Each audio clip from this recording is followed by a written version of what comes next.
আমরা মানুষ, আমরা হলো সর্বশ্রেষ্ঠ মাখলুকাত। নবীর ভালোবাসা যদি আমাদের দিলে থাকে, আমরা জান্নাতে যেতে পারবো না ভাই? আহা, শুধু উঠ না তো, একটা মরা কাঠ, মরা কাঠ নবীকে ভালোবাসছে, ওই মরা কাঠ নবীর সাথে জান্নাতে চলে যাবে। সুবহান। খেজুর গাছের মরা কাঠ, নাম হলো উস্তুনে হান্নানা।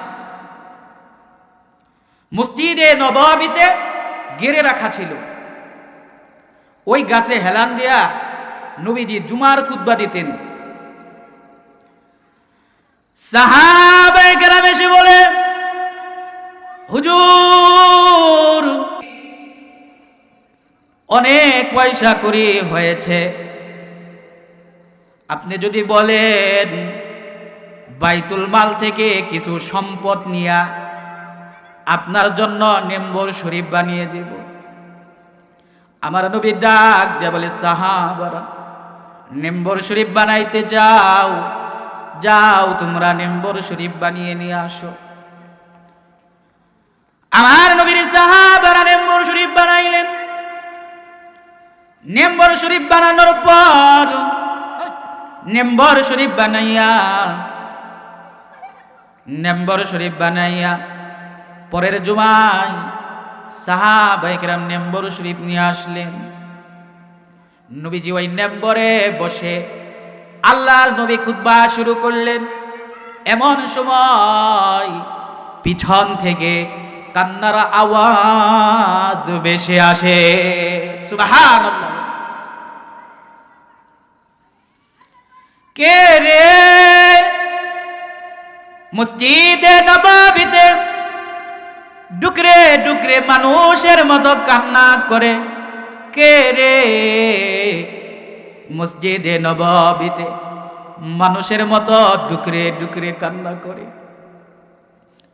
আল্লাহর নবীর সাহাবীরা একজন আরেকজনের চেহারার দিকে তাকিয়ে আছে। কে রে আজ মসজিদে নববীতে এইভাবে ডুকরে ডুকরে কান্না করে? সাহাবীরা বলে, এটা মানুষের কান্না না। ওই যে মেম্বর শরীফের পিছন থেকে কান্নার আওয়াজ শোনা যায়। সাহাবীরা বলে, হুজুর উস্তুনে হান্নানার কান্নার আওয়াজ শোনা যায় গো নবী। একটা মরা কাঠ, জীবন নাই, কান্না করে। নবীজি খুতবা ছেড়ে দিলেন। পিছনে তাকিয়ে দেখে রে মরা কাঠ জিন্দা হইয়া মানুষের মতো ফুফিয়ে ফুফিয়ে ডুকরে ডুকরে কান্না করে। একবার চিল্লাইয়া বলা যাবে কি সুবহানাল্লাহ? এইভাবে কেঁদে কেঁদে মরা কাঠ জিন্দা হয়ে গেল। নবীজি বুকের মধ্যে জড়িয়ে ধরছে। জড়িয়ে ধরার পর আল্লাহর হাবিব জিজ্ঞাসা করে, উস্তুনে হান্নানা রে, কি জন্য তুমি কান্না করো? বলে, হুজুর বিরহ বেদনা সহ্য করতে না পেরে আমি কাঁদতেছি। বিরহ বেদনা সহ্য করতে না পেরে আমি কান্দি গো নবী। উস্তুনে হান্নানা রে, কিসের বিরহ বেদনা? বলে, হুজুর এতদিন আপনি আমার সঙ্গে হেলান দিয়েছেন, আপনার পবিত্র শরীর মুবারকের ছোঁয়া লাগছে গো নবী। ইয়া রাসূলুল্লাহ,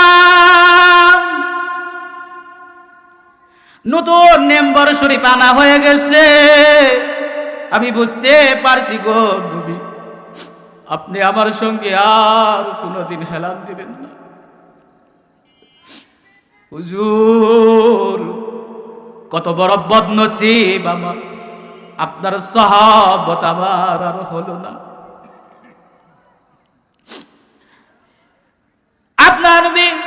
আপনি নবীর বিরহ বেদনা সহ্য করতে পারে না। এই জন্য আমি কান্না করি গো নবী। নবীজি জড়িয়ে ধরে বলে, উস্তুনে হান্নানা রে, তোমার কান্না কি বন্ধ হবে না? বলে, হুজুর কান্না বন্ধ হয়ে যাবে, মেহেরবানি করে আপনি নবী বলে যা, ওয়াদা করে যা, কিয়ামতের দিন হাসরে মাহশরে আপনি নবী আমাকে ছাড়া জান্নাতে যাবেন না। মরা কাঠ। নবীজির বিরহ বেদনা সহ্য করতে পারে নাই, কান্না করতেছে, মানুষের মতো ফুফায় ফুফায় কান্না করতেছে। আল্লাহ নবী জড়াই ধরছে কাঠটাকে, জড়াই ধরে বলে, উস্তুনে হান্নানা রে, কেন কান্না করো? বলে, হুজুর নতুন মেম্বার আনছে, আপনি আমার সঙ্গে আর হেলাপ দিবেন না, আপনার বিরহ বেদনা সহ্য করতে পারি। নবী ডাক দিয়ে বলে, উস্তুনে হান্নানা রে, যাও, আমি নবী তোমাকে ওয়াদা দিলাম, কিয়ামতের দিন হাসরে মাহশরে তুমি আমার সাথে জান্নাতে চলে যাবে। বলেন সুবহানাল্লাহ।